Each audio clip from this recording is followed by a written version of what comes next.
Hey, it's great to see all you beautiful people once again. Thank you for tuning in here on Club Deportes TV in ingles. I'm your host, the Smash Justin Simmons.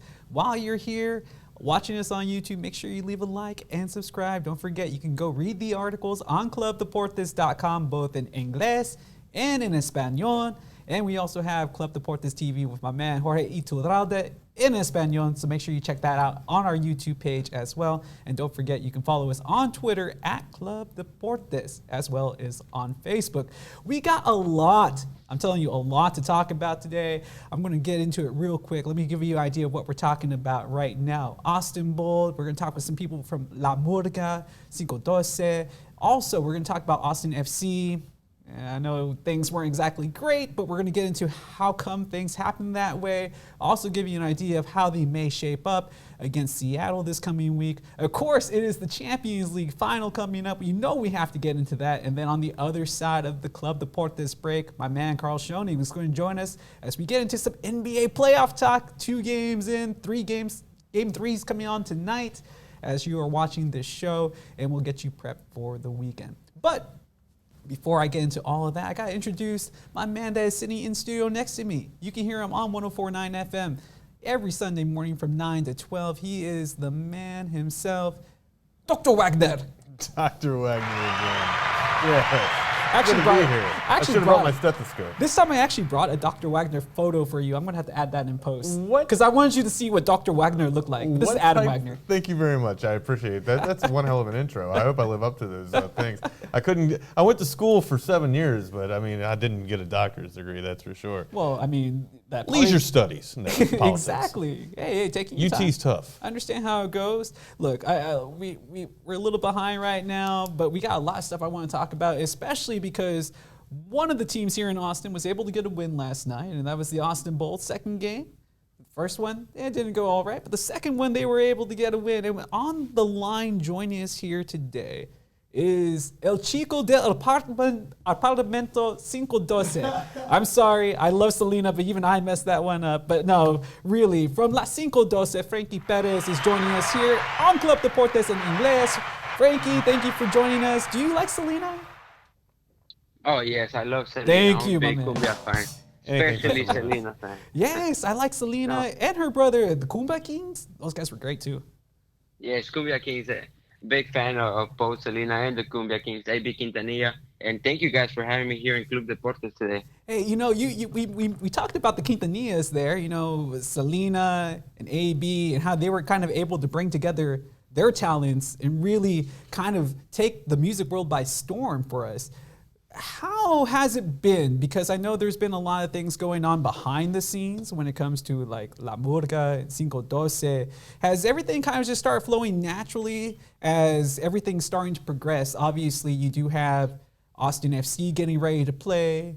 You have the Bold, which there was a great turnout last night, especially from people that were wearing some Los Verdes shirts. How's everything come together, and how do you see everything playing out so far between all these different factions? And before you answer that, let me specify by saying, because Wags and I were talking about it off camera before, but it's almost kind of like gangland. It seems that everybody's taking some allegiances, and now some of those walls that were set up are starting to come crumbling down. Yeah. So, of course, you do see Los Verdes that started up, and you do see La Cinco12 that started up. And as you mentioned yesterday, we had some people from Los Verdes. You could see them wearing very proudly their Verde shirt. And however, we did merge, and we are together. And more importantly, we are supporting the local sport, Austin. We're supporting Austin Bold, Austin FC. And I'll tell you what, same way you mentioned Selena and AB Quintanilla and how they were family, and they brought music together, and that's really what it is about. I think at the end of the day, we realize it's not really just about being Los Verdes or being La Cinco12. It's about being Austin and making Austin loud. And tell me, how good did it feel to be back out at an actual game, to do what you guys have been practicing throughout the whole offseason, to put that into practice. Did the other fans respond well to the noise that La Murga was making last night at Bold Stadium? Yes, they did, and it felt great to be back at Bolt Stadium after COVID, being away and finally coming back to our first home game of the season and taking the win. It definitely feels great. It gives a good aftertaste, and of course the Austin Bolt fans, they do respond very well to our chants.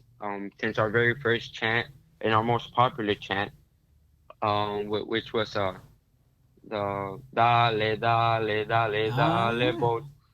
And that chant has become very popular there at Bolt Stadium, and you can hear it now. Sometimes requested by other fans when we're not playing that specific song. It's requested, and people start chanting it. So we're kind of forced into playing that song, but hey, it's okay. It's all for the support, you know? Hey, man, it's a great feeling that you have people that come up to you and that they want you to play that song because it gets them pumped. And I'm sure that everybody else was having a good time because La Murga and everybody at La Cinco12 really added to the atmosphere last night at Bolt Stadium. Now let me get back to the question that I was trying to ask you. So what is up with like Los Verdes, La Cinco12, Austin Anthem? Like, is everybody getting along? Are people still kind of like in their own camps? Like, what exactly is the deal there? Because I'm still trying to figure that out. Of course, let's address the elephant in the room. There is certain issues that go way beyond me and stuff that I wouldn't be able to explain honestly because I'm not too informed on what's going on their side, whether it's with Austin Anthem or with Los Verdes, you know. Mm-hmm. But of course, La Cinco12 has from the beginning opened up their doors and has invited everyone. And again, like I mentioned in the beginning, it's just about Austin, and Los Verdes and La Cinco12 are amazing, I would say. We attend to every watch party, Exactly, because I've seen you guys out there, like at Hop Squad and stuff, you know, making a bunch of ruckus and noise, getting the crowd that's pumped there to watch Austin FC play too. So, I mean, man, I don't know when you find time to go to work and to get some sleep because I've seen you at every soccer event here in the ATX within the last 2 months or so. And I'll tell you what, you run the risk of getting fired, but you never miss a game, and that's what's important. This guy, man. So are you willing to miss a game? Like, you know, just are you willing to take a day off of work when you don't have a day off of work to go make sure that you are able to attend a match? Hey, man, whatever I gotta lie about, I will lie about it. If I have food poisoning that day, I will have food poisoning that day, and I'll show up to any game, whether it's Austin Bolt, Austin FC. I will show up to the game. See, and Again, addressing back to what I was saying about Los Verdes and La Cinco12, La Murga, it's really a mixture of all of us. And I think we will see a bigger picture of this come June 19th at the Austin FC Stadium at Q2. We will see what exactly it is that Austin is capable of, and all of us joining together and really being one voice. Like I said, it is different groups, but we're all just a family, if that makes any sense. No, it definitely makes sense. I mean, I come from a very multicultural background of a family, so we all come from different creeds, and we all consider each other family because we have that bond, just like you guys do as well. Let's try to talking about family, let's try to get a word with one of your buddies, Mateo Clark, here after one of our correspondents was able to get a word with him from the Bolt Stadium last night during the game. Mateo from La Murga. You are on La Cinco12's territory. Yeah. How's that? It feels great to be here with Cinco12. They show up for Los Verdes, they show up for La Murga, they contribute a ton. And so, you know, it's like having primos, you know, you just show up and they have a party, they invite us, we have a party, we invite them, and it's one big family. This is a big thing, a big sign of union between you guys. Yeah, absolutely. I mean, it's like, we love soccer, we love football, we love playing music, we love being out here in the South End, right? You know, we have that in common. on the south end of our stadiums. And so, yeah, we're just here to have fun. We're here to drink beers, to get people. ¿Cómo viste el juego? Se me hizo muy bien jugado, igual de los dos equipos, de Monarchs y de Bulls, muy buen partido. Afortunadamente nosotros jugamos mejor, así como debe ser. Somos Austin Bulls y nos llevamos la ventaja 2-0 y nos llevamos el gane. Celebrar doble por la unión de las barras y por la victoria. Sí, yo creo que la victoria es una celebración que todos aquí y todos los aficionados de Austin Bulls celebran, pero todos los aficionados de Austin en general estamos celebrando la unión de la Murga, los Verdes, de todos. Como lo habíamos mencionado antes, no es los Verdes, no es la Cinco12, sino somos Austin y es lo que importa. Nosotros estamos unidos, problemas entre política, eso es diferente, pero nosotros apoyamos el talento local y apoyamos el fútbol local y nosotros somos Austin. Well, you guys might not know this about me, but yo hablo español pero muy feo. So Wags, can you translate that for me, please? Así. Okay. Continue, please.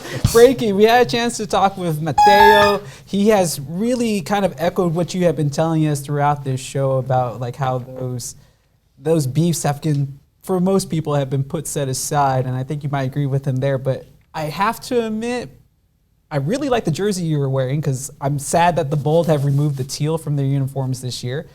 But I'm going to have to ask you for a more concise translation because while I know many palabras, I don't know all of them.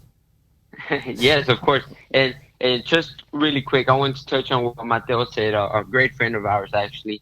And he couldn't have said it better. It's like cousins kind of a thing. And we are all family. But when it comes to holidays, when it comes to parties, we are all there. And to us, being there for an Austin FC game, being there for an Austin Bold game, that's a holiday. That calls for a celebration, and we will always be there. See, I wish that the rest of the fan base because there's a lot of new fans, not just to sports, but to soccer in general with Austin FC coming to town. And I'm hoping that these fans do understand that, hey, it's more than just about the game. It's an event for some people, for the real hardcore ultra, the ones that really love soccer. This is what they live for. And I think some people are in for a wide awakening of how cool soccer can be, especially here in Austin, Texas, because there are already so many people that love the game. But now they have another team at the highest level to support, as well as the Bold. So, and I'm going to shout out and give some love to Austin FC Elite because they're playing America Feminal. So we have a femenil. So there's a lot of pro soccer going on in the ATX, as well as the Lobos and the Hornets. So plenty for everyone. But let me ask you this. This is my last question for you. It's no lie in a week. That same day, Austin Bold, Austin FC play at the same exact time. You can't be in two places at once, unless you're Wags, because this guy's amazing. But how do you see La Murga, La Cinco12, where are you going to be that night?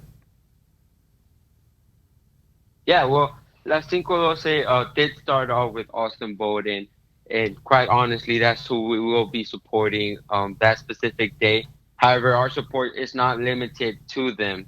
But like you said, I can't duplicate myself. I can't clone myself. So La Cinco12 will be with Austin Bold.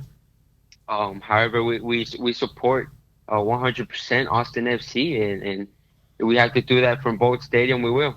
So I'm assuming that I'm going to be seeing you there at Bold Stadium if I ever have to do the backup on the PA again this year, and you're going to be there with your screen watching Austin FC at the same time if they play at the same time? There you go. Yes, I will be watching about. I'll be watching the live game for Austin Bold, and I'll have my phone on the side. Hell yeah, baby. Hell yeah. Hey, Frankie, thank you so much for joining us here on Club Deportes. I'm really looking forward to hearing La Cinco12, La Murga throughout the rest of the summer. I know you guys have been putting in the hard work, and I love what you guys are bringing to the city and the community, especially the soccer community here in Austin, Texas. Before I leave you, because actually, do you want to stick around? Because Wags and I are going to get into this big discussion about Champions League. I was going to ask you who you thought is going to be the winner, but if you want to stick around for it, we'll be happy to have you. Yeah, that'll be nice. All right, that's what I'm talking about, baby. That's what I'm talking about. Before we get into that Champions League talk, we'll keep you along for the ride here. Let's talk about Austin FC really quick. And Wags, no lie here, it wasn't exactly a great showing for Austin FC. That's 3 losses in a row, a 1-0 loss to Nashville. Again, on the road, they're going to have to play 2 more games. And at the worst time possible, they're going to be matching up against what is arguably the best team in the league. As you can see, Kansas City right behind them in Seattle, who's at the very top, with Austin FC hanging near the bottom.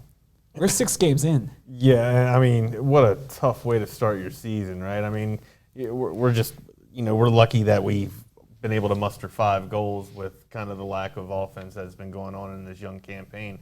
Because, Justin, I mean, you mentioned it. We're going up against a juggernaut right now in the West. Not just in the West, but a juggernaut in Major League Soccer. The West is really hard. It's very tough. It's a very tough place to play. And it's a very tough place to get your legs wet in your first inaugural season, that's for sure. But the thing is that when you're going up against a team like the Sounders, who have scored 14 goals in 6 games, they're like I said, they're an offensive juggernaut now. How do you stop them? Well, how do you optimize? What do you optimize with your offense there? I think you have to, use Ring and Pochettino and really adapt off of that counter, because that the Sounders are going to be bringing just an onslaught of goals and striking capabilities, right? They can score from their midfield. My God, they can bring up their defenders. Smith has 3 goals in 6 games, so they can score from set pieces. It's a very tough matchup that this is going to take. Only 5 goals throughout the season here, and you go back from what the match happened with Nashville last week. We got corners, we got set pieces and opportunities, 10 corners, but only 1 goal. I mean, and Stuver had 5 saves, and we only. It's been super Stuver, dude. It's been super Stuver, right? But so their 1 corner kick towards our 10 corner kicks. We have to optimize, and you got to put the ball in the back of the net when you have these opportunities take place. Yeah, and that's all well and good in theory, but ultimately, we have to have players that are capable of doing that. Correct. And you mentioned a guy like Pochettino who hasn't really come through, but a lot of people will say he's not being played in the right position.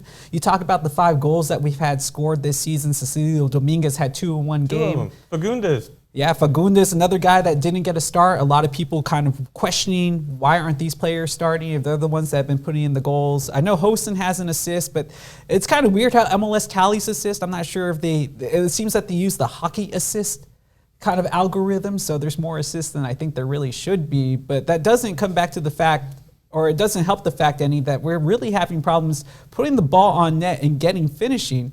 Frankie, what else do you think that Austin FC can possibly do to start getting these goals going against what is arguably the best team in the MLS? Yes, and again, going off against probably the best team in the MLS, and then the second best in our conference. So these next couple of weeks are going to be tough for Austin FC, but I don't know. I think that there is a lot of work to do, and going out, playing away for 8 games, and then finally coming home. I think that's very stressful, and it is very tiring. And I mean, really, we can look for excuses all day, but maybe we just need to put in a little bit more work. And Frankie says it best. I want to expand on what he says. We've been on the road. We haven't even seen the first home game yet. Oh, it's going to be lit, though. It's going to be lit, exactly. Sure, but there's going to be. Can you imagine the pressure that's going to be on the squad?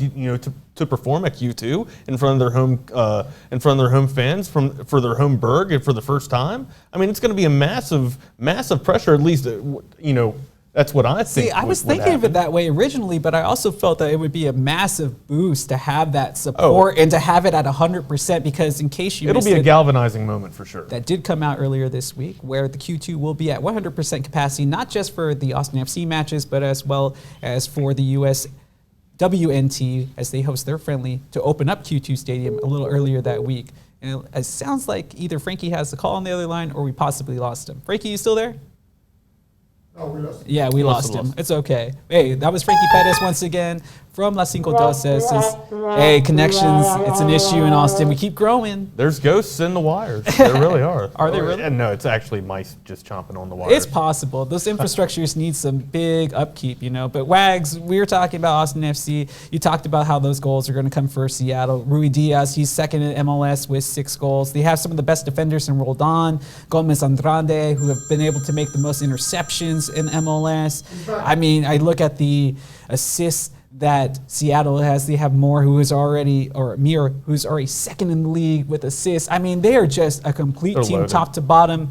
I mean, if I had to go fishing for a score prediction from you, and I start reeling it in, what would you say? And I mean, be honest, because I mean, I think some people can be a little too kind, and I want to verify that with the fact that, look, I'm looking at Austin FC, and correct me if I'm wrong, Wags, I'm looking at Austin FC like I look at the Dallas Cowboys, like I look at Manchester City, like I look at the Dallas Mavericks, all my favorite teams. I'm hard on them because I want them to win, and I understand when they can't play well, but I'm going to call them out when they're not playing well, and I'm going to be the first one there to talk them up when they do great. Absolutely, you got to be critical. I mean, it's one thing to cheer on your team and have somewhat of a bias, but if you're not critical and you don't speak real, if you don't honor the real game, as they like to say, then your credibility is shot. And for me, you asked me what a goal prediction is, and it's not even about being nice or kind. It's going to happen. This would probably just be easy. It's probably going to be about a 4-0 game, okay? Now, I'm not saying that the opportunities won't be there for Austin FC to score, but, I mean, the Saunders have only yielded 3 goals all year long in 6 matches. So, goals will be tough to come by. I wish I could be nice, but I mean, Everton lost to Man City on the last day of the Premier League 5-0. So, and those guys are like, the top tier professionals. I don't know where the goals are going to come from. And like you said, we've been close. You had the goal last week that was called back because of offside. You had Mane hit the post a couple of times a couple of weeks ago, but it's still no consistency in that 18, especially in the final third. I'm thinking it's going to be 5-0. It can really be that bad. Even though we have Romagna, apparently he is going to play. I think he's been our best defender. But again, taking knocks, I know that we're limited on depth for Austin FC. So that is definitely a concern. Frankie, I hear that you're back. Give me a prediction of how Austin FC is going to do against the best team in the MLS. He's gone. And he's gone again. So never mind. You people at home, tell me what you think the score is going to be. Do you agree with me? Do you agree with Wags? We're saying 4-0, 5-0. Maybe they get one back, but it could still be a thrashing. Or maybe they do the impossible and they actually hold a 1-0 lead and get a clean sheet. Maybe people out there are listening to Radiohead and optimistic and maybe have people as a win. I don't know. I don't know, man. There's a lot of Fairberg comes home with a win. There is definitely a lot of optimistic Austin FC fans out there, and I'm not blaming them for their optimism. I'm glad we have fans like that because I'm probably been working in this industry a little too long. I can be quite pessimistic when it comes to expansion teams and how things are going to play out against the top of the crop, if you will. But we'll see how it is. You got to play on the field, and maybe we catch Seattle on a bad day. But that game going to be on FS1 National Network. I think Alexi Lal is supposed to be on the call, so expect a lot of all right, and hopefully it won't be a whole bunch of oh no, oh no, oh no. Where are you watching the match at? Where am I watching the match at? It's a Sunday night match, right? So national TV. I haven't decided yet. I know there's a lot of parties going on around the ATX, north side, south side. I'll have to find a place. Or maybe one of you guys send the invite. It's not hard for me to go to a place with free beer. Where are you watching the match? Hop Squad is probably I don't want to.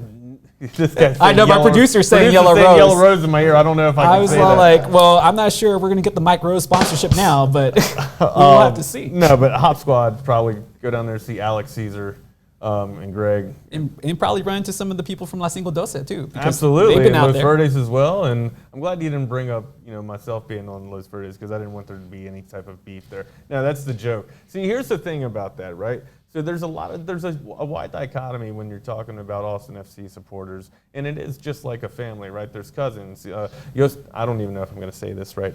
Primos? Yo soy primo. Yeah, there you go. I'm your cousin. I am your cousin here. The gringo is But would it your be cousin. Estoy? I'm not sure. My tone goes I have really no bad clue. too, I man. flunked See? Spanish twice at the University of Texas. I had a really good GPA until that was going down, so I had to pivot to But German. your German's pretty good, though. My Right? German is tremendous. Well, you picked the right football team because L3 can never get past the second round, so don't feel so bad. No, well, I mean, I don't hear no laughs now. Where are those laughs? hey, I'm team, America, red, white, and blue, baby, with the 50 stars. But now, what it really comes down to is that there is a strong union when it comes to just supporters in general. There's if you want to go Game of Thrones reference, there's houses, all right? True. Very true. There's houses of Austin FC supporters. But what Frankie was saying is that, this season, this inaugural season really has been a galvanizing moment to where, all the supporting, families can come together as one. And imagine what it's going to be like at Q2 for the first time. It's going to be tremendous. So with me, I've never, in my group, I've heard mentions and rumors, when we were talking to Frankie a little bit, that there might have been rumblings of some bad blood. I've never experienced any type of bad blood in Los Verdes. I've seen nothing but optimism and welcoming aboard in Los Verdes. And, arms are wide open. So. Well, it does come from a lot of political stuff that happened behind the scenes. Sure. And we used to cover that back on the radio with the throw-in. And I know you guys covered some of that too, as everything was kind of getting built in on the Wagner wire as well. It's just that we're seeing the progress. And I figured that this would happen eventually where the fans would see it's like, hey, it's all soccer. Right, it's all a great time. And it's okay to support whoever you want to support. It's all positive. Yeah. I mean, just understand that everybody's having a great time and they're supporting, they're just loving the game. So no matter if you go see Austin Bold, no matter if you go see Austin FC, there's plenty for everyone to go around. But we have to move away from America very quickly. We only have a few minutes to go over this, but I would be doing you all a disservice if we didn't talk about the Champions League. My favorite time of the year is the final Wags. I'm surprised that Are we going to be friends after this? Yeah, we'll still be friends. I was joking with you. I love Manchester City. I'm not sure if my love for City is the same for like the Dallas Cowboys against the New York Giants. Like, I don't know if we could be in the same room for that type of match, but this one I can still watch. Do we like rivals on every sport? Pretty much. I mean, I don't know any natural Baltimore fans, but I'm a Texas Rangers fan, so we don't play a lot. So Baltimore Orioles is really the only Baltimore team that I like. I mean, I'm not a big baseball guy, so we're good. I do root for the Ravens, but by ignorance, I've been a Giants fan. Well, you had no choice for a while. But it's okay. I'm not a big baseball guy. That's why I got Garrett Green for. He keeps me informed of all the baseball stuff going on. Double G. Yeah, I saw nothing but minor league baseball fights and fights in the stands. That's all I've been seeing in Major League Baseball. But Champions League's going on. Manchester City versus Chelsea. One way or another, American is walking away with the Champions League trophy. That we have come such a long way, baby. Finally an American. Small hill, but it's a mountain for American success in terms of world-class soccer. I'm excited. I'm really excited. This is a 2 p.m. Central Time kickoff, or at least that's when coverage starts. I'll definitely be watching this at Hop Squad. I might have to join you there, but I'm going to be wearing my sky blue. Tell me, how do you feel about Chelsea's prospects going into this matchup? Everybody's saying that City's the favorite. I never feel that way because of my natural pessimism. But I mean, Chelsea did beat them in league play, and they beat them during the FA Cup run too to get to the FA Cup final. So Tuchel's been good against all the great managers. 2 in the last 5 times, but I use rather strongly here. It's going to be one hell of a hill to climb going up against Man City and the Baby Blues, all right? Because, look, we're not talking about an FA Cup here. We're talking about the UCL, like the cup of all cups here. I mean, the winner of this is top of the pantheon in soccer in terms of my opinion here. So when you ask me where the goals are going to come, I don't know if Tuchel can get away with playing Warner up front anymore. That's the big question. Is Pulisic going to even play? I think it's time to let the American on the field and let him play a full 90 here, Tuchel. I mean, you've seen what he can do. All he does when he's on the pitch is produce, not by terms of goal production like Kun Aguero back in the day. But when he comes, he puts his players, he finds position, he finds great position on the pitch, and he makes sure that he gets the right pass at the right time. To maybe a trailing Mason Mount coming from midfield and then sends a screamer up into the corner. It's going to happen if you put him in. It's not really happening with Warner, who gets a poacher's goal just from 3 yards in the last time. If you're lucky, that kid is not a number 9, not a natural finisher. He's not. Now he's a good winger. He's a world-class winger. But look, it looks like Pulisic can do it all, right? You can put him up front and he can create. He puts pressure on the 2 middle back center backs there, and we'll see if Pep has an answer for him. I think what's going to happen is Tuchel and Chelsea are going to have to take advantage of the counter-strike, because you know that the onslaughts, much like the matchup that we're seeing with the Saunders in Austin FC, these two, Man City and Chelsea, are going to have pretty much of the same type of matchup here. It's going to be heavy attack pressure from Man City. You're going to have De Bruyne, putting basically the ball on a platter there for take your pick. I know they have a lot of attacking my options, God, but especially if Bernardo can come on from the midfield too and start scoring as well. I'm trying to think of tactically like how Man City is going to line up for this matchup, because I've been thinking about this all week. And while they have the best players in the world, right? They have all the most money. They have like 2 complete squads. There are some guys in form. There are some that are not. And Pep likes to tinker. And sometimes I'm afraid that he's going to overthink this moment, just because the big monkey on his back has been, can he win the Champions League without Messi? Because we haven't seen it yet. I really want to say this is the time, because he does have KDB. And you see the matches, the round of 16, going against Gladbach, Dortmund, and destroying Perez. Raheem Sterling's no slouch either. Yeah, but he doesn't even have to play, because you got somebody like Phil Foden, who's been fantastic, one of the best players in England right now. Mahrez comes on. I mean, take your pick. But like, it's like, who do you put in the defensive midfield? Because you have Rodri, who you spent this money on to replace Fernandinho, but Fernandinho was excellent against PSG, and he was amazing against Everton. He even had the assist on the final Kun Aguero goal. So I just don't see him not playing. So I'm thinking they might run a double pivot with him and Gundogan as 2 defensive mids, with Bernardo as the cam, with De Bruyne as a false 9, dropping back to deliver to the wide wings, and Foden and Mahrez. And you're going to have to play against that 3-5-2. That's what I'm scared of, because Conte has been a beast this entire UCL. And just like I was just getting ready to hit that, right? It really does go on the motor of N'Golo Kante here. Look, you know what he can do defensively, but if you can get any type of offensive muster out of him in this match, Chelsea does have a strong chance at winning. My only concern is, will they be dominated through the midfield? You just listed off a host. That's a cavalcade of attacking attacks. Stalwarts in the midfield there. So to me, how do you win that middle third? It's going to be tough, and I really think it can only be done through counter. Well, we got to move on. Prediction for Saturday's Champions League final, Wags. I'm not going to kick you off of the show, even if you do say you're going against my boys, but you shouldn't. And I want you to know that there's no homer pick in this at all, no homer bias. 2-1, Chelsea takes the chance. What? No. You hear to hear first. Bring the camera to me. Let me tell you straight up right now. Champions League final. Finally made it. It took a long time to win that Premier League. It's been 10 years. It's time to win Champions League. It's my boys in City. They're going to win this one 3-1. And don't be surprised if Aguero comes on and has a goal to make it all beautiful. I like that prediction, but remember who the gambler is here. In He's got the #1 fantasy show. We'll see you win some money. Show, so we'll see if our fans over here on Club Deportes are willing to put some money on that. Talking about money and putting it on games, have you been tracking the NBA playoffs? I've been tracking the NBA playoffs. I'm a Wizards fan, so I've been suffering through the it has NBA been playoffs. A difficult NBA playoffs for you. Well, here to join us, to help us out with that, is a really good friend of mine. I think he's a Spurs fan. I'm not sure by choice, though. I think it's more by family affiliation, but we'll double check with that. As Karl Schoening from SHN Sports will be joining us here momentarily. Karl, welcome to Club Deportes. Good to see you, my man. How are you doing, Karl? Well, Karl, if you're talking, I can't hear you, but I can hear myself. I sound good. You look good, though. Dude, that beard. Come in nicely. Well, hey, our producer's working in on that, but Karl, can you hear us now? He hears us. Apparently, we cannot hear him. Lip service is what I'm getting here. Oh, I can't read lips. I can do a little American Sign Language, but He hears us. But you hear us. The world of radio and TV. Oh, I mean, it has been a Karl, blink for one. Or wait, blink once for yes. Blink twice for no.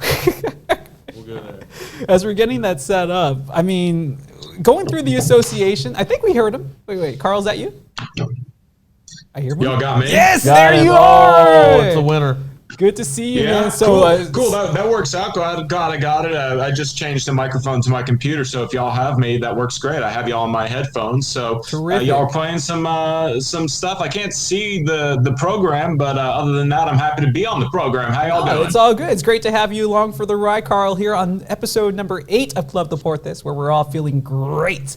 Now, I know as a Spurs fan, you're missing out on what has been a fantastic start to the NBA playoffs, depending on which team you've been watching. And we've been going through these series. Which series has really stood out to you so far, either Eastern or Western Conference? Can we start with the no defense series, as I like to call it, the Mavericks versus the Clippers? Oh, you said the magic word just for you, Karl. My favorite one right here. They were. I brought you the Dirk. Had a heated series last year in the bubble. They come back this year, and it's a situation where the Clippers were so confident going into this series that apparently, and I understand why, they tanked the last couple games of the season to face them. That's what they said. They wanted to face my Mavs. I think everybody's just seeing who has the best guns, and that's been the most fun series because of just the competitiveness of it. And, the Mavericks role players are really outplaying the Clippers role players. That's really what it comes down to in that series. Are you sure it's the role players, though? I want to take, obviously, I'm a Mavericks fan, so I want to take a deep dive into this. We don't have a whole lot of time, but for this series, I'm willing to make an exception. Kawhi Leonard was put on Luka Doncic. He wasn't really able to shut him down last night, which really surprised me. He hit a lot of fadeaways and such. But the big question for me about LA, the Clippers, is Paul George. I saw this everywhere after the loss. Is he really a true number 2? A lot of people want to categorize him as a number 3 option as opposed to being that second superstar next to Kawhi. Do you really see him as a true number 2 in this league? And either one of you can take this one first. Okay, how about this pop quiz question for you, Justin? If you think this isn't about the role players, who is the Los Angeles Clippers' third best scorer in this series? Rajon Rondo. No, I don't think Rondo's playing all that much. It's actually Nicolas Batum, and guess how many he has? That's awful. Batum's been in the league for almost like 20 years. He has only 20 points in 2 games. That's the third best scorer on the Clippers this series. And they have that Kennard guy that they playing like $46 million to on the bench, right? Well, let's. I don't have it in front of me, but I do have some of the notes here. Luka's the leading scorer in the series with 70. And get this: talk about the role players. I want to consider Tim Hardaway a role player because he's, maybe the third best player. And again, talk about third best player. The trade Hardaway has 49 points. The trade from now on will be forever known as the Tim Hardaway Jr. trade. Luka and have been outscored by Luka and Tim Hardaway 119 to 118 points. So you take away the top 2 best players, and then definitely the Mavericks are winning that kind of 3, 4, 5 scores through the series, and that's just really where the difference kind of is, if you ask me. Well, this team had a good chance to beat the Clippers last year until Porzingis got hurt, but they're also playing with Willie Cauley-Stein this season, as well as Jalen Brunson here in the playoffs, and a guy like Dwight Powell who does a lot of dirty work, not getting a lot of minutes in this one, but comes in fresh. But Maxi Kleber, when he's playing well, he's really caused issues for Kawhi. And that's really shocked me because I thought Kawhi is supposed to be a transcendent offensive superstar as a true two-way player in this league, but it looks like he's lost a little bit of his offensive game. I think there's something to be said about just the general game plan of Rick Carlisle. Never really account that out when you're talking about the Mavericks. I don't think we've talked about Rick Carlisle yet, but he just does a phenomenal job getting the team ready for a defensive game plan. Geez, is he the second longest tenured coach? Maybe the third, because I think Eric Spoelstra is the second longest. Pop's obviously the longest. Yeah. Rick Carlisle's been there forever. He won a championship in 2011. 10-year anniversary. Factor in the championship coach in this situation versus Ty Lue, who, let's be honest, just let LeBron James run the show in 2016, right? Or 2017 was that year that they won. 2018, geez, that's 5 years ago now. 2018 was that year that Ty Lue was in there, right? Yep. So, that was basically LeBron as the coach in those years, if you ask me. But right now, it's definitely Rick Carlisle winning the game of chess. That's the 2-game series, and shifts back to Dallas. He has the Texas fans that'll be really into it as well. You think Dallas can sweep this series, or you think LA is going to come out on the road and have a fantastic contest? I mean, they weren't missing a lot of shots, but Dallas has barely missed anything from the field in this series, especially in Game 2.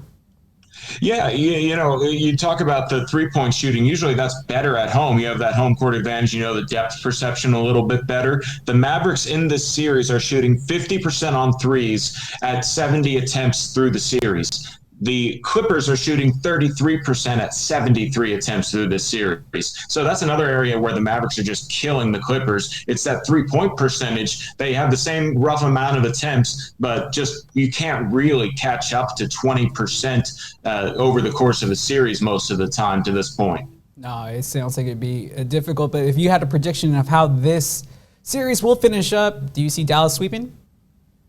No, you did ask that question.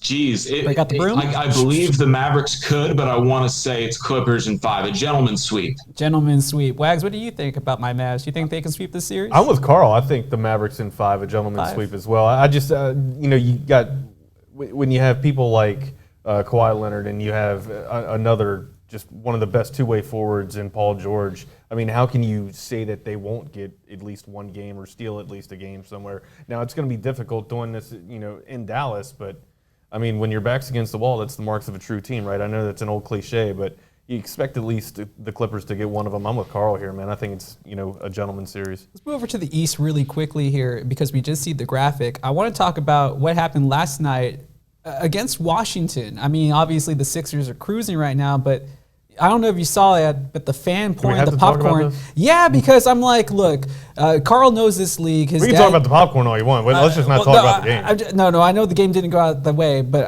and he got hurt. But Karl's been in this league.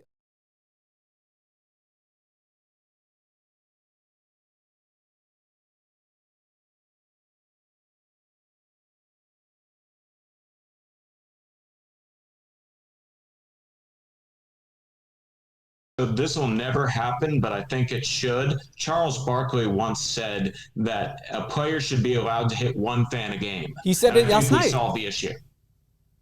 He said that last night. You're right. Yeah, is that what he said last night? Yeah, he said that on Inside the NBA after everything last night. I watched the games on replay most of the time, but that's funny that he said that last night. I could see that. That's definitely something that would fix the issue. He said that last night, huh? Do you think he said that before? That's a long-going Barkley issue to fixing fans problems. You're just going to deal with some jerks in the world. That's unfortunately how it goes. That guy got his season tickets revoked, rightfully so. He should probably also get an assault charge. Yeah. And I think players should have the power to not punch people, obviously, but point them out and say, hey, who said that? Stop the game, and let people know that we will stop playing the sport if we have to put up with fan issues until that fan is ejected. So this way people don't want to be the jerk that stops the game for a rightful reason. You know what I mean? And it just seems so disrespectful because Russell Westbrook, those are a live look at how Knicks fans felt, though, because they actually won a playoff game for the first time in like a decade. Man, it's so beautiful. That's how they must be feeling after that first win in almost, was it like 13 years that the Knicks took forever to win a playoff game? And that was it, J.R. Smith and Carmelo Anthony J.R. last Smith. time J.R. Smith? Did they have Jerry Lin? Was that Linsanity? Was Linsanity the last time they made the playoffs, like 2012? Yeah. That was the last time they made the run, yeah. COVID really threw my general history of recent basketball off, to be honest with you. Oh, totally. So I think that was roughly it, like 2013. Yeah, I want to say around there, but I mean, the Knicks, Julius Randle, he's really impressed me with his play. I really wish the Mavs would have grabbed him when he was available, but who would have thought that he would have been this good? RJ Barrett and Derrick Rose. This guy is ageless. We thought he was finished. He lost the speed, but he still got the game. Amazing. Can I ask Karl a question? For sure, Wags. I mean, this is kind of like a really good transition from San Antonio to Washington here. But, Karl, if I gave you a line of 26 minutes, 0 for 4, 0 for 4, 0 for 0, 0 for 0, okay. Six personal fouls and two rebounds there, who am I talking about?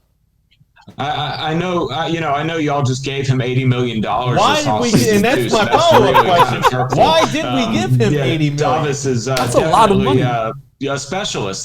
He's somebody who's there to take a defensive player away from the game in general in the playoffs, but he's not really valuable if he's not hitting threes as well. So he had a lot of tough shots last night, and I think it's a really good job by the 76ers to realize that he could be a potential equalizer, and they don't want him to be part of the game. He's not really all that great defensively or for rebounding, but he is a big factor in this ever important three-point shooting, and I think that that's really where the Sixers have really taken over in that series as well. They're good three-point shooters, and they just have the better players. That's good on the Wizards for making the playoffs, because I think it was looking bleak earlier in the season, and they went on a good run, and they just ran into who I think is the best team in the Eastern Conference. And I am a little biased. I do love the 76ers. I'm a fan, but the process really did work. Ben Simmons and Joel Embiid are just a lot better and more impactful in the game than Russell Westbrook and Bradley Beal.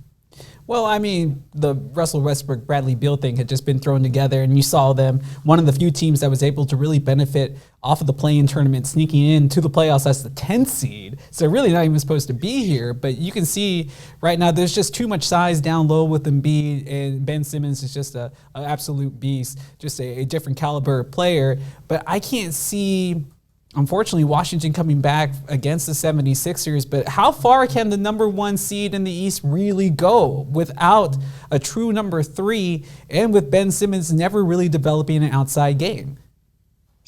I think in a weird way, Tobias Harris is sort of that compliment to Ben Simmons not having an outside game. He sort of is the guy that can fill it up in the level 2 and level 3 scoring, and Ben Simmons and Joel Embiid own the level 1 scoring, which is inside. So, when you're really talking about mathematics, your stars don't have to be the ones who shoot the threes. It'd be awesome if, you could have a Seth Curry or a Steph Curry out there, but they have a Seth Curry who makes up for those 3-point shooting. They have a Danny Green. So their 3-point shooting comes from their role players. They are an old school basketball team that works from the inside and kicks out. But, Joel Embiid can even knock down a 3 or 2. Joel Embiid is easily the MVP of this league. I know there's the argument that he missed too many games, but if he's not the MVP, but he's still made an impact on the season, he's probably considered the best player in the league right now. And I think that he could carry the 76ers past the Nets, who really are still trying to figure out who they are. They got into an easy situation, if you want to talk about the Nets, going up against the Jaylen Brownless Celtics. Yeah, because you have Kemba, Jason Tatum been lining it up, but the Nets can only do, the Celtics can only do so much against the firepower of Kyrie, KD. Tatum's got to go for 50 each night. Even then, it's not going to be enough to stop him and Harden. But let me ask you this: we talked about 1-2s and 1-2-3s with the LA Clippers.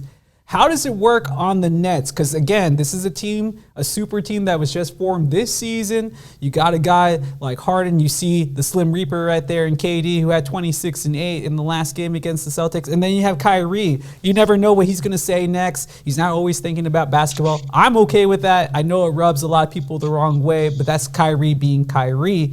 Who's the number 1 on this team? Are there 2 number 1s? Is Harden being an ex-MVP, does that make 3 number 1s? Because who's going to really be making the shots here in the playoffs? Because we know that we've seen Harden not be able to perform towards the closing end of the playoffs, like in the Eastern Conference Finals or in the conference finals and what have you. Well, we have seen Kevin Durant do it. Even though it was with the Warriors, so you can kind of say that team was a cheat code. I really do think that you look at this team, and James Harden can probably just take turns with Kevin Durant, and Kevin Durant probably really runs the show, but he's fine with the more kind of, what's the word?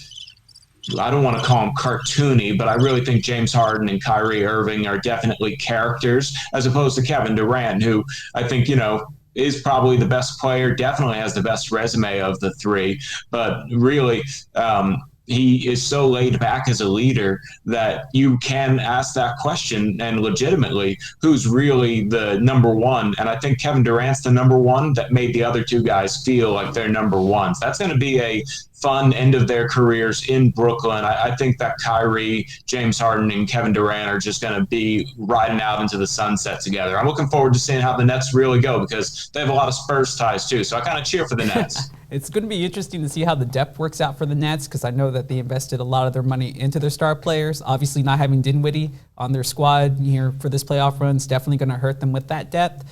But when you have the scoring output of what seems to be on the floor most of the time, you got to really like their chances. It really does seem like it's going to be the Nets and the 76ers in the East that meet up, and that should be one hell of a series. Let's go back out west real quick. We have about 5 more minutes to finish this up here, Karl, but it wouldn't be NBA playoff season until Chris Paul gets hurt. And then Chris Paul got hurt, took a nasty fall, shoulder banged up, and then you saw the resurgence of Anthony Davis finally showing up after coming back off of the long layoff from his injury. LeBron, apparently bionic, still LeBron, and the Lakers were able to get the win. The Lakers And I'm sure that you've seen it, Wags, because I know you run the betting numbers, but an actual favorite as the 7 seed against the 2 seed here in the West.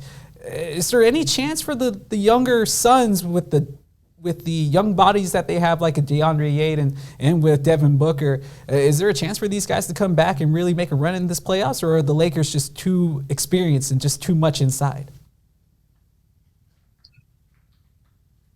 Still thinking about it? Are you asking me? Yeah. I thought you asked Wags. Well, no, I'm asking you first, and then I'll ask Wags. Sorry. I was listening for Wags' response. I'm having a little Wags, trouble take here. it first? I'm getting the Wags will take it. Let's see what Wags says to say. a little bit. But could you repeat the question? Wags will take it first, and then we'll get back to it.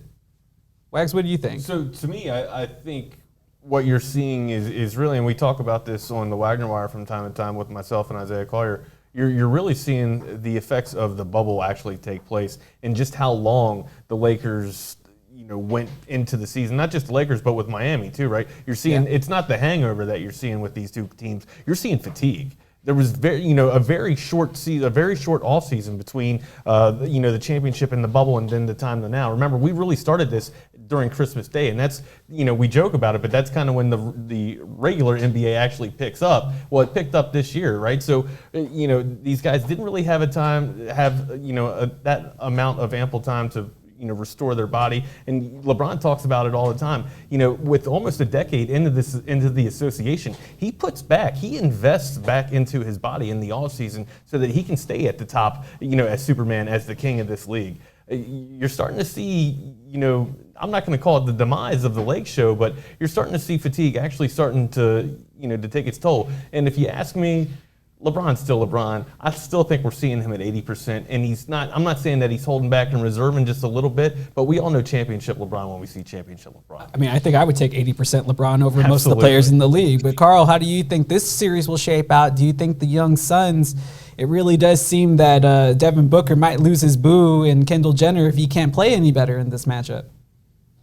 I would hope that it's not that shallow of a relationship. You never know. It is one of those things. She ain't with Ben Simmons. Where, apparently she likes guys with jump shots. If Chris Paul were healthy, I think it definitely would be a potential Suns in 6. But I think at the moment, LeBron really, if they were going to win that series against LeBron, they needed to go up 2-0. So going back to LA, I think the Lakers are probably going to be heading back into the Valley of the Sun with a 3-1 lead. I think that's really how the Lakers have probably figured them out at this point. And if Chris Paul is not, I don't know, you talk about LeBron being 80%. If Chris Paul's not above 75%, I don't see how the Suns can really come up and win this series in 6 or 7. Yeah. Well, we're up against the clock here, Karl. I got like 3 minutes. So 2 questions, quick answers on this one. First, the Jazz series. They're the number 1 seed. They've looked pretty dominant against the Grizz, but Ja Morant, he went off for 47 last night.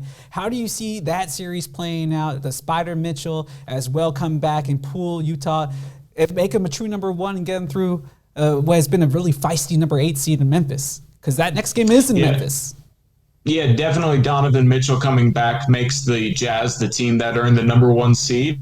And, like we were talking about with the play-in tournament, the Grizzlies were the 9 seed that were able to fight their way into the playoffs. And I think that it really will be looking more like a 1 versus 8. Maybe Memphis catches the Jazz on one more bad shooting night, but the Jazz put up 43s a game. Right. And when they're hitting them at, 35% or better, you're just not going to beat them unless you can match them, and the Grizzlies don't have the tools to match them, even though Dillon Brooks and John Moran are playing out of their minds. All right, final question for you. That's a really good answer, by the way, Karl. I really do agree with you on a lot of that. But final question for you tonight here. Giannis, him and his team, they're up 2-0 over the Heat. This is a revenge game from last year. How much does Giannis have to get to the finals to really kind of improve his legacy, if you will? He was the MVP last year. I know that people have been hard on him because his game hasn't really developed from the inside out per se. He's been trying threes. They haven't fallen necessarily with some consistency. He missed some free throws in that last matchup that would have made things a lot easier for the Bucks, but he still really is their superstar. How much does Giannis have to get to the finals to improve his legacy? If you were to ever ask me who does Giannis Antetokounmpo remind me of in NBA lore and history, the answer is Connie Hawkins. Yeah. Did you know much about Connie? Yes, I do. The Hawk. Oh. Yep, the Hawk, right? He's kind of not really known for any super crazy great accolades. He won an ABA championship with the Pipers, but he was older. He also got caught up in an NCAA scandal, so it's not necessarily the same thing. But he's going to go down as a great player no matter what. But the difference between going down as a great player and one of the all-time greats is definitely those finals appearances and all those kind of things that go with that, championships, etc. So MVP is not quite enough. Well, you do have to respect the choice that he decided to stay with a, quote-unquote, smaller market team instead of joining a super team and try to create something in Milwaukee that hasn't seen a NBA championship since Kareem Abdul-Jabbar was throwing the skyhook back before he even made it to the Lakers. But we'll see how he does. Karl, hey, we're up against the clock, my man, but I really do appreciate you jumping on, and I hope to have you back here again on Club Deportes, and, we'll talk some more basketball as we get closer to the finals. Yeah, glad we were able to get it connected this time. We've been trying for a couple of weeks. It's good to be on. Good seeing y'all. Oh, thanks again, Karl. Everybody, Karl Schoening from SHN Sports. Make sure you follow SHN Sports on their YouTube page and on Twitter as well. You can follow Karl on Twitter at KSmedia13 on Twitter. So, we're pretty much... Dude, is he a savant of basketball knowledge? He covers the G League. His dad's the play-by-play guy for the Spurs. Bill. Bill. Absolutely. So, him and his brothers, they all grown up watching. Dude, I could have done that for an hour. Yeah, I know. I wish we could have had him on for longer, but, just up against the clock this time. You guys made a really good point, though, about that Jazz series, too, right? Let's leave two elements that we're not talking about, too. Clarkson and Ingles. Candidates for Sixth Man of the Year. He ended up winning Sixth Man of the Year, Jordan Clarkson. Also part of the Jenner Kardashian pool as well. Oh, there you go. I gotta show you that. Back to that. I gotta show you that graphic one of these days. But that's gonna do it for us here on Club Deportes TV and Ingles. He's Adam Wagner. You can follow him on Twitter at NotTheFakeWags. Make sure you listen to him on 104.9 FM The Horn on Sunday mornings from 11 to 12. 9. We got 3 hours now, baby. To 12 p.m. As for myself, I'm the Smash Justin Simmons. You can follow me on Twitter at the Smash Simmons. Don't forget to leave a like, subscribe, leave a comment here on YouTube on Club Deportes, and make sure you go over to clubdeportes.com to check out all the rest of our content that we have available for you. You can also go back and watch any show that you missed in Ingles or in Espanol. We have it all for you here on Club Deportes TV. So that will do it for us this week, my friends. Enjoy your weekend. Hopefully Austin FC comes away with a good performance, and then we'll get you set up all again to do it again next week right here on Club Deportes TV.